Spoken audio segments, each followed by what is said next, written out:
IVF বা in vitro fertilisation, এটা কিন্তু আমাদের অনেকের মনেই অনেক কৌতূহল জাগায়।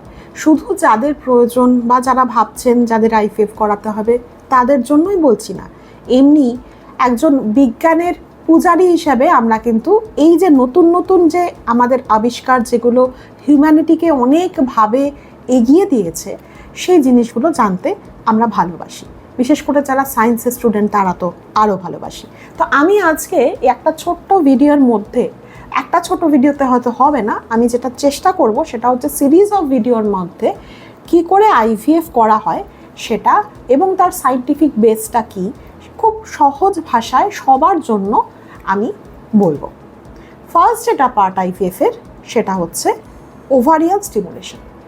একদম 4-5টা ভাগে আমরা ভেঙে নিতে পারি। বেসিক্যালি আইভিএফ মানে আমরা ডিম্বাণুগুলোকে বড় করি ইনজেকশনের মাধ্যমে, এবং ডিম্বাণুগুলো যখন বড় হয় ম্যাচিওর হয় তাকে ম্যাচিওর হওয়ার জন্য একটা ইনজেকশন দিই, আর তারপর উসাইট বা ডিম্বাণুগুলোকে পিক আপ বলি আমরা, উসাইট পিক আপ। সেটা কি করা হয়, ঘুম পাড়িয়ে পেশেন্টকে তার যে ওভারি থেকে আল্ট্রাসাউন্ড গাইডেড একটা সরু নিডল পাঠিয়ে সব ডিম্বাণুগুলোকে বাইরে বের করে নেওয়া হয়। আর তারপরের যে প্রসেসটা সেটা হয় ল্যাবে। হাজব্যান্ডের থেকে সিমেন্ট কালেকশন করা হয়, সেটারও কিছু প্রিপারেশন হয়, এবং সেই সিমেন্ট থেকে স্পার্ম আমরা এই যে উসাইডগুলো পাই তার উপর লেয়ার করে দিই। সেটাতে একটা ন্যাচারাল কনসেপশন হয়, ন্যাচারাল ফার্টিলাইজেশন প্রসেস হয়, যেটাকে আমরা ইনভিট্রো ফার্টিলাইজেশন বলি, অর্থাৎ ল্যাবে হচ্ছে, নট ইন ভিভো। ইনভিট্রো মানে দেহের বাইরে। এটা একটা প্রসেস। আর এর পাশাপাশি আর একটাও প্রসেস আছে যেটাকে ইক্সি বলা হয়, যেটা হচ্ছে ইন্ট্রাসাইটোপ্লাজমিক স্পার্ম ইনজেকশন। সেখানে একটা ডিম্বাণুকে হোল্ড করে, একটা পিপেটের সাহায্যে হোল্ড করে ঢুকিয়ে দেওয়া হয় আরেকটা শুক্রাণু, একটার পর একটা এভাবে ইক্সি প্রসেস সম্পন্ন করা হয়। দুটোরই কিছু পজিটিভ নেগেটিভ আছে, সেটাতে আমি এখনই যাচ্ছি না। আচ্ছা, এবার হলো এটা কি হলো, এটা হচ্ছে আমরা ফার্টিলাইজেশন।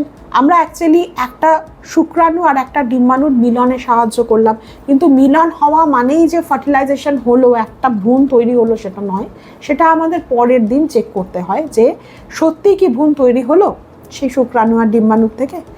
সেটা দেখার কিছু পদ্ধতি আছে, সেটা স্কিলড এমব্রিওলজিস্টরা খুব সহজেই দেখতে পান আন্ডার মাইক্রোস্কোপ।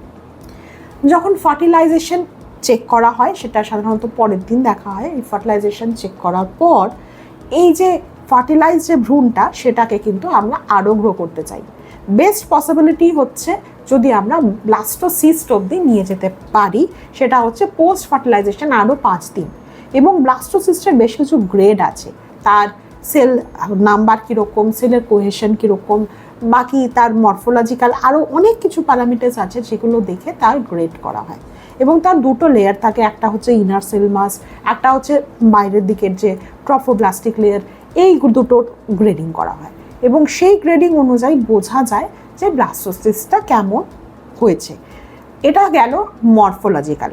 আর এরও যদি বেশি আপনি জানতে চান, মানে জেনেটিক ম্যাটেরিয়াল নিয়ে জানতে চান, তাহলে বায়োপসি করা পসিবল। আজকে আমাদের সায়েন্স এতটাই এগিয়েছে, যেটাকে আমরা বলি পিজিটি, প্রি জেস্টেশনাল টেস্টিং।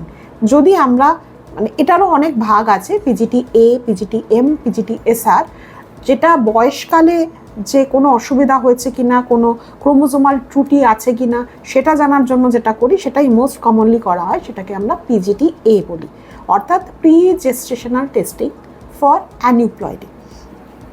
এটা একটা পদ্ধতি, এটার মাধ্যমে আমরা জানতে পারি যে কোনটা জেনেটিক্যালি বেস্ট। এবং এই জেনেটিক্যালি বেস্ট যেটা, সেটা যদি স্থাপন করা যায়, সেটা যদি ইমপ্লান্ট করা যায় কোনো একটা সুন্দরভাবে তৈরি এন্ডোমেট্রিয়ামে, সেই প্রসেসটা আবার পরে বলছি, তাহলে কিন্তু সাকসেসফুল প্রেগনেন্সির সম্ভাবনা অনেক অনেক বেড়ে যায়। আচ্ছা, এবার পরের যে স্টেপটা সেটা হচ্ছে এই যে যখন আমরা ডে 5 অবধি গেলাম, তারপর বেশিরভাগ ক্ষেত্রে কিন্তু আমরা ভ্রূণটাকে ফ্রিজ করি। তো ফ্রিজিংয়ের একটা প্রসেস আছে, এবং ফ্রিজ করার পর আবার যখন আমরা তাকে ফিরিয়ে দেব যে যার থেকে আমরা ডিম্বাণু সংগ্রহ করেছি সেই মহিলার গর্ভে, সেই প্রসেসটাকে বলা হয় থয়িং অ্যান্ড এমব্রায়ো ট্রান্সফার। তো থয়িং মেথডটাও আমরা দেখব। আর এমব্রায়ো ট্রান্সফারে প্রথম যেটা করা হয় সেটা হচ্ছে শুরু করা হয় হচ্ছে সেই মহিলার ডে 2 বা ডে 3, অর্থাৎ পিরিয়ডের দ্বিতীয় বা তৃতীয় দিনে, যখন তার এন্ডোমেট্রিয়াল লেয়ারটা কিচ্ছু থাকে না, একদম ন্যাড়া। আর তারপরে আমরা ওষুধের মাধ্যমে এন্ডোমেট্রিয়াল লেয়ারটাকে সুন্দরভাবে তৈরি করি, দেখে নিই সব ঠিক আছে কিনা, এবং হরমোনাল লেভেলও আমরা বেশ কিছু ক্ষেত্রে চেক করি। আর তারপরে অপটিমাইজ করে যখন আমরা দেখি সুন্দর এন্ডোমেট্রিয়াম তৈরি হয়েছে ইস্ট্রোজেনের প্রভাবে, তারপরে আমরা 5 দিন প্রোজেস্টেরন দিয়ে তারপরে ব্লাস্টোসিস্ট ট্রান্সফার হয়। তো এটা আমি ইন নাটশেল বললাম। এবারে একটা একটা করে ভিডিও আমি পাবলিশ করব, যেটাতে একটা একটা করে এই যে ঘটনাগুলো বললাম সেগুলো থাকবে, আর একটু ডিটেলস, এবং শুধু মুখের কথা নয়, যা আমরা করি আমি চেষ্টা করব ক্যামেরার চোখ দিয়ে আপনাদের দেখানোর।